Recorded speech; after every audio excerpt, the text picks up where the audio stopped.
오늘의 말씀 출애굽기 40장 1절부터 16절 말씀. 하나님 아버지, 토요일 주말 아침 이 시간도 주님의 은혜를 함함으로 주님 앞에 나갑니다. 이 시간에도 우리 모두에게 말씀을 통해 하나님의 음성을 들려 주옵소서. 예수님의 이름으로 기도합나이다. 아멘. 할렐루야. 성교 성도 여러분, 오늘도 하나님의 은혜와 평강이 가득한 하루가 되시길 축복합니다. 오늘 우리에게 주는 하나님의 말씀은 출애굽기 40장 1절에서 16절 말씀입니다. 성막과 모든 기물의 제작이 끝나자 하나님께서는 성막을 세우고 기물들을 안치하라고 명하셨습니다. 하나님께서 성막을 세우라고 하신 날짜는 2절에 보면 출애굽한 다음에 1월 1일이었습니다. 애굽의 노예 생활에서 벗어난 후에 맞이하는 새해 첫날, 하나님의 성막과 함께 이스라엘은 새로운 출발을 하게 된 것입니다. 첫 단추를 잘 끼우면 뒤에 일이 순차적으로 잘 이어지게 되지만 첫 걸음이 잘못되면 나머지도 제대로 될 수가 없습니다. 그러므로 이스라엘이 한 해를 시작하는 첫날에 하나님께서 명하신 성막을 세우게 된 것은 매우 뜻깊은 일이었습니다. 이스라엘 백성이 출애굽 후 1년 동안 어려운 난간을 극복하고 드디어 모든 준비를 마치고 새해 첫 시간에 하나님의 성막을 세우게 된 것은 놀라운 은혜이자 복입니다. 하루의 첫 시간, 한 달의 첫날, 한 해의 초 하루를 하나님과 함께 시작할 수 있다는 것은 놀라운 특권입니다. 하루를 어떻게 시작하고 있습니까? 한 달의 첫날을 누구와 함께 시작합니까? 한 해의 첫날 어떤 자세와 마음으로 하나님 앞에 섭니까? 새해의 첫날 기대와 감격으로 하나님의 임재의 장소인 성막을 세운 이스라엘 백성들의 그 떨림이 우리 삶 속에도 있기를 소망합니다. 1절부터 계속 보면 이제 성막이 세워지고 기구들이 배치되고 제사장들이 직분을 수행합니다. 그 과정마다 등장하는 단어가 있습니다. 거룩입니다. 거룩해져야 성막이 되고 성막의 기구가 되고 직분을 수행할 제사장이 됩니다. 반대로 거룩하지 않다면 아무리 공들여 제작한 성막과 기구들이라도 하나님과는 아무 상관없는 것들이 됩니다.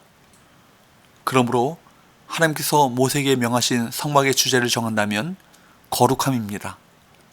성막은 거룩한 하나님의 임재를 상징하는 장소로 거룩한 곳입니다. 그래서 성막에 설치되는 모든 것은 거룩할 뿐 아니라 부정한 것을 거룩하게 하기 위한 것입니다. 증거교회에는 하나님의 거룩한 말씀이 들어있고 번제단은 죄인의 죄를 대속하기 위해 희생제물을 태우는 곳입니다. 하나님은 관유를 번제단과 모든 기구에 발라 거룩하게 하라고 명하십니다. 또한 물두멍은 죄를 씻어 거룩하게 됨을 의미합니다. 성막과 제사장 제도가 진정 새로운 시작이 되기 위해서는 거룩한 관유로 승리하는 절차를 거쳐야 합니다.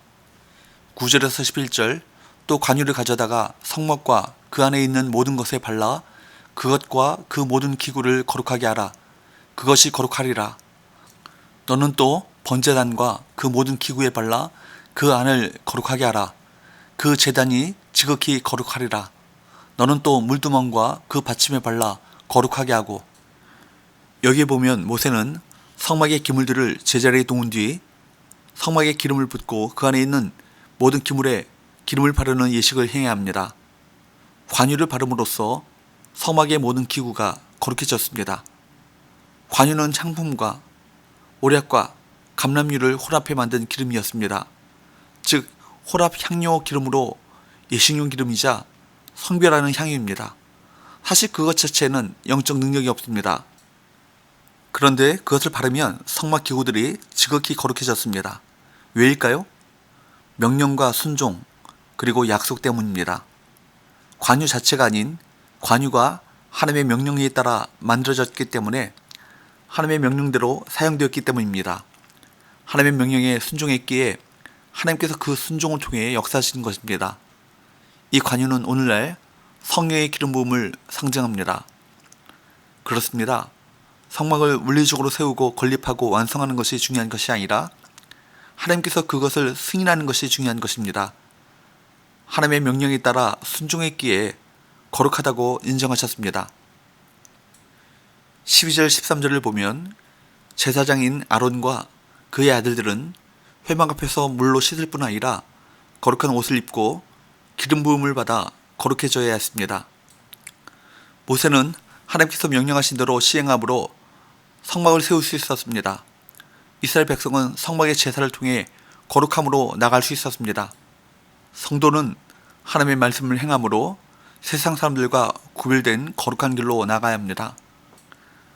하나님께서는 모세에게 거룩하라고 명령하셨듯 오늘날 성도에게도 거룩하라고 명하십니다. 성막은 후에 예루살렘 성전이 되었고 오늘날 신약시대에는 성전이신 예수 그리스도를 통해 성도가 성령이 거하시는 전이 되었습니다. 그러므로 하나님께서 성막을 향해 거룩하게 하라라고 말씀하신 명령은 오늘날 성도에게 거룩함을 이루라는 명령이라고 할 수 있습니다. 이스라엘 백성이 성막 제사를 통해 거룩하라는 명령에 순종했듯이 성도는 거룩한 삶으로 성전의 사명을 감당해야 합니다. 바울은 이를 성도가 하나님께 드려야 할 영적 예배라고 합니다. 그러므로 우리는 세상 사람들과 구별되어 거룩한 하나님의 말씀을 따라 순종함으로 우리 자신을 하나님을 기쁘시게 하는 산제물로 드려야 합니다. 16절에 보면 모세는 드디어 하나님의 명령을 다 이행했습니다. 하나님과 친밀히 교제한 한 사람, 한 명의 온전한 지도자가 모든 백성을 하나님 앞에 순종하게 만들었습니다. 하나님께 순종한 결과는 한 사람의 삶에 국한되지 않습니다. 그로 인해 다른 사람들이 하나님을 보게 됩니다. 순종하는 한 사람으로 인해 많은 사람이 하나님을 예배하게 됩니다. 하나님의 축복의 통로가 되는 것이죠. 사랑하는 여러분, 성막은 축조했다고 끝난 것이 아니었습니다. 그것은 반드시 거룩해져야 했고 그 다음에 다른 일이 이어졌습니다. 우리 신앙도 마찬가지입니다. 중요한 무언가를 하나 완성했다고 끝나지 않습니다. 그것은 반드시 거룩함으로 채워져야 하고 그 거룩함은 또 다른 헌신으로 이어져야 합니다. 오늘 성막을 건립한 후에 하나님의 승인 도구였던 거룩한 관유를 발라 거룩하게 되었던 것처럼 우리 또한 성령의 기름 부음으로 거룩하게 구별되어 하나님의 사역을 능력 있게 감당할 수 있게 되길 바랍니다. 기도합시다. 하나님 아버지, 성막의 모든 물품과 제사장에게 거룩한 관유를 바름으로 거룩해진 것처럼 저에게 성령의 기름을 부으사 거룩하게 하나님의 사역을 감당하게 하옵소서. 예수님의 이름으로 기도합나이다. 아멘.